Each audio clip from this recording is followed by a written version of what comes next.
సౌదీకి పాకిస్తాన్ సైన్యం 25,000 మందిని పంపించడం, వాళ్ళందరికీ $8,000 వరకు అటు ఖర్చు పెట్టడానికి సిద్ధపడిందని, దాంట్లో $4,000 వీడు తీసుకుని ఆసిఫ్ మునీరును, షాబాజ్ షరీఫ్ వీళ్ళకి $4,000 ఇవ్వడానికి సిద్ధపడుతున్నారు.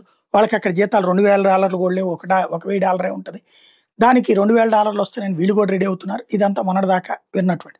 అందులో ఎంతవరకు నిజం అంటే పాకిస్తాన్ రూపాయలని కొంతమంది, లేదు అమెరికా రూపాయలని కొంతమంది ఇదంతా చెప్పుకొస్తారు.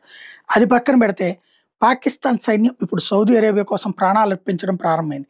హౌతీలను కంట్రోల్ చేయడానికి, హౌతీలు వచ్చి సౌదీ అరేబియాని ఇబ్బంది పెడుతున్న నేపథ్యంలో సౌదీ అరేబియా పాకిస్తాన్ సైన్యాన్ని దాన్ని ఏమంటారు కిరాయి సైన్యంగా వాడుకుంటుంది.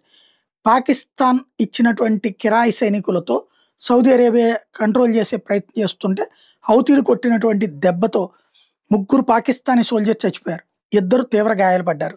హౌతీ ఫైటర్స్తో అల్బొకా దగ్గరన జరిగినటువంటి ఘర్షణలో ఈ ఇన్సిడెంట్ చోటు చేసుకుంది.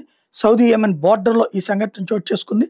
ఇప్పటిదాకా మొత్తం 25,000 మందిని పంపించాల్సి ఉంటే 3,500 మంది వెళ్ళారు ఇప్పటికి. అందులో ఇప్పుడు 3 చచ్చిపోయారు, 2 తీవ్రంగా గాయపడ్డారు.